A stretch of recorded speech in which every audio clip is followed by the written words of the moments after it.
अस्सलाम वालेकुम। आज जो हमने पढ़ना स्टार्ट करना है वो है रिपल टैंक। और रिपल टैंक जो है वो हमारे पास बेसिकली है एक रेक्टेंगुलर ट्रे जो कि वुडन के बजाय किसका बना हुआ है, ग्लास का बना हुआ है। और इस ग्लास के ऊपर थोड़ा सा शैलो वाटर मतलब कि थोड़ा सा पानी, कम गहरा पानी रखा हुआ है। और इस के ऊपर एक वाइब्रेटर जो कि लकड़ी के बॉक्स के साथ या लकड़ी के ट्रे के साथ हमने क्या हुआ है, जोड़ा हुआ है।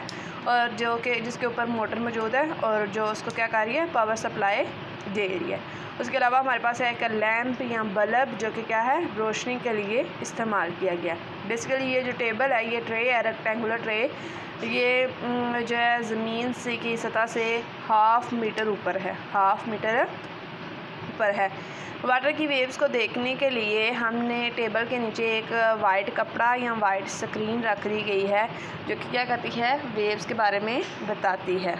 अब वेव्स को पैदा करने के लिए हम क्या करते हैं, वाइब्रेटर को क्या करते हैं, ऑन करते हैं, वाइब्रेटर को पावर देते हैं, पावर सप्लाई देते हैं। तो उसके नीचे पैडल लगे हुए हैं जो क्या करते हैं, पानी को वाइब्रेट करते हैं। पानी को वाइब्रेट करने से क्या पैदा होता है, वेव्स पैदा होती हैं जो कि क्या कहलाती हैं, wave front, straight wave front कहलाती हैं। क्या कहलाती हैं, स्ट्रेट वेव फ्रंट कहलाती हैं। जैसे ये नज़र आ रही हैं वैसे ही ये प्रोड्यूस होती हैं। इनको देखने के लिए हमने वाइट स्क्रीन इस्तेमाल की हुई है। वाइट स्क्रीन के ऊपर हमें दो चीज़ें नज़र आ रही हैं, एक है डार्क जगह और दूसरी क्या है, लाइट जगह। डार्क जगह हमने लाइन से रिप्रेजेंट की है, जबकि लाइट जगह हमारे पास क्या है, स्पेस जो नज़र आ रही है, लाइनों के दरमियान जो स्पेस नज़र आ रही है वो क्या है, लाइट। और जो हमें लाइनें नज़र आ रही हैं वो क्या है, डार्क। हमने ट्रफ और क्रस्ट पहले पढ़ा। यहाँ पे हमारे पास जो डार्क चीज़ें हैं, डार्क लाइनें हैं या जो डार्क हैं वो हमारे पास लाइनें कहलाती हैं। और लाइनें हमारे पास क्या हैं, ट्रफ, जबकि उनके दरमियानी जो जगह है उसको हम क्या कहते हैं, crust. Ripple tank basically water waves पैदा करने के लिए इस्तेमाल होता है और उसकी करैक्टरिस्टिक को पढ़ने के लिए इस्तेमाल होता है। वाटर वेव्स की करैक्टरिस्टिक 3 है, रिफ्लेक्शन, रिफ्रैक्शन और डिफ्रैक्शन। ठीक है, करैक्टरिस्टिक कितनी है, रिफ्लेक्शन, रिफ्रैक्शन और डिफ्रैक्शन। अब सबसे पहले हम रिफ्लेक्शन पढ़ेंगे। अब रिफ्लेक्शन क्या है कि वेव फ्रंट पैदा हो रही हैं और वेव फ्रंट की प्रोपोगेशन। हम सबसे पहले क्या करेंगे, रिफ्लेक्शन का मतलब है रिफ्लेक्ट करना किसी चीज़ का।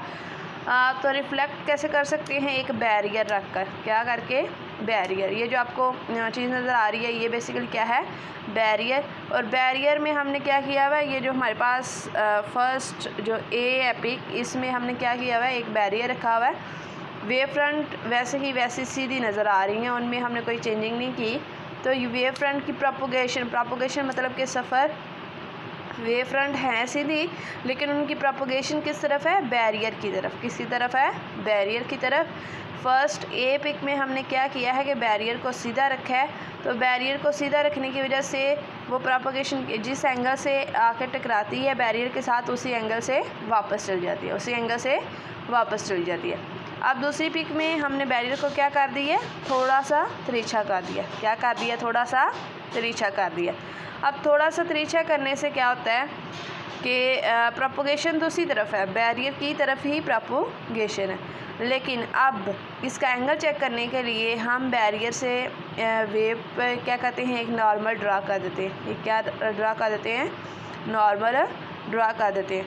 नॉर्मल ड्रा करने से पता चला कि बैरियर जिस एंगल से आ रही हैं वो बैरियर से टकरा के उसी एंगल से वापस जा रही हैं।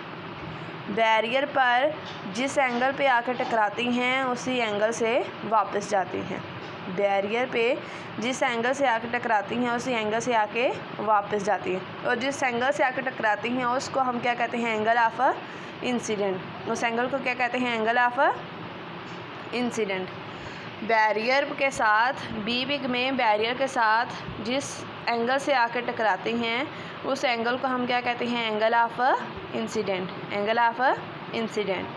अब सी पिक में हम इनकी वापसी देखते हैं कि कम बैक कैसे करती हैं। तो कम बैक हमारे पास हमने बैरियर को उसी तरह रखा। अब उनकी प्रोपोगेशन, उनका सफ़र कैसे हुआ, अब वो नीचे की तरफ मूव करना शुरू होगी। अब किस तरफ मूव करना शुरू होगी है, नीचे की तरफ। फ्रंट बैक उनका अब वो क्या हुई हैं, इंसिडेंट एंगल के साथ टकराई हैं। अब जिस एंगल के साथ आ रही हैं उसको हम क्या कहते हैं, एंगल ऑफ रिफ्लेक्शन। अब एंगल ऑफ रिफ्लेक्शन की जो डायरेक्शन है वो हमारे पास किस तरफ होगी है, नीचे की तरफ। किस तरफ होगी है, नीचे की तरफ। अब वेव फ्रंट किस तरफ मूव कर रही हैं, नीचे की तरफ मूव कर रही हैं। जिस एंगल पे आके टकराएंगी उसी एंगल से, अगर 30 के एंगल पे आके टकरा रही हैं तो 30 के एंगल से वापस मुड़ेंगी। अगर 40 के एंगल पे आके टकरा रही हैं तो 40 के एंगल पे आके मुड़ेंगी। अगर 50 पे, 60 पे, जिस एंगल पे भी आके वो टकराती हैं उसी एंगल से क्या करती हैं, वापस मुड़ती हैं। इससे पता चला कि हमारे पास जो एंगल इंसिडेंट है वो क्या है, एंगल ऑफ रिफ्लेक्शन के बराबर है। एंगल ऑफ इंसिडेंट क्या है, इससे इक्वल है एंगल ऑफ रिफ्लेक्शन के बराबर है। अब हम रिफ्लेक्शन क्या डीप और शैलो वाटर में देखेंगे कि डीप वाटर में रिफ्लेक्शन कौन सी क्या होती है और शैलो वाटर में रिफ्लेक्शन किस तरह होती है। Speed of water wave, basically जो हमने चेक करना है वो क्या है, स्पीड ऑफ वाटर वेव। हम एक ट्रे लेते हैं, ट्रे में हम दो चीज़ें, एक में एक जो नीचे वाली जगह है उसको हमने डीप वाटर बोल दिया है और ऊपर वाली जो जगह है उसको हमने क्या बताया, शैलो वाटर। मतलब कि बेसिकली हमारे पास दो ट्रे हैं जिसमें एक तरफ हमारे एक ही ट्रे है जिसके दरमियान एक बैरियर रखा हुआ है। एक तरफ क्या है डीप वाटर और दूसरी तरफ क्या है शैलो वाटर। डीप वाटर में जब वेव पैदा होंगी तो उसकी स्पीड क्या होगी, ज़्यादा। कोई भी सप्लाई हम जैसे हमने मोटर के साथ उधर वेव पैदा की, इसी तरह इधर भी वेव पैदा करेंगे मोटर के साथ। तो जो डीप वाटर है उसमें जो वेव की स्पीड होगी वो क्या होगी, ज़्यादा होगी। वेव की स्पीड क्या होगी, ज़्यादा। दोनों में, शैलो वाटर में और डीप वाटर में फ्रिक्वेंसी सेम होगी। मतलब कि जो मोटर चल रही है वो दोनों को पावर जो है वो सप्लाई क्या कर रही है, सेम कर रही है। फ्रिक्वेंसी क्या होगी, पर सेकंड जो हमने वाइब्रेशन इन 1 सेकंड या पर सेकंड हमने जो पढ़ा था वो क्या होगा, सेम होगा। वो क्या होगा, सेम होगा।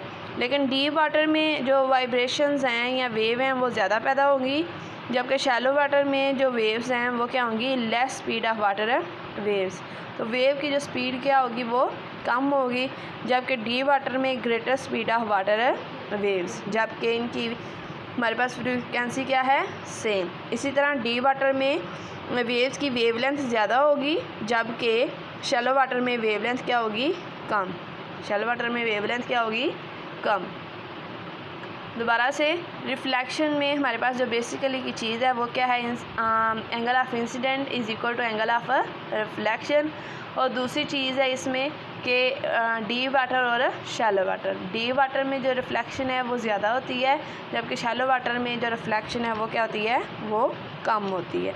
बेसिकली स्पीड की बात करते हैं तो अगर आप घर में भी चेक कर लें कि घर में भी आपके पास आपने टब में पानी लिया हुआ, 2 टब लें, एक में कम पानी डालें और एक में ज़्यादा डालें, तो उनको वाइब्रेट या उनको किसी चीज़ से हिलाएं तो जो कम पानी है वो कम वाइब्रेट करेगा या आहिस्तगी से वाइब्रेट करेगा या आहिस्तगी से उसमें वेव पैदा होंगी, जबकि जो गहरा पानी है, जो ज़्यादा पानी है उसमें ज़्यादा वेव पैदा होंगी as comparatively shallow water. Thank you. Further हम कल पढ़ेंगे।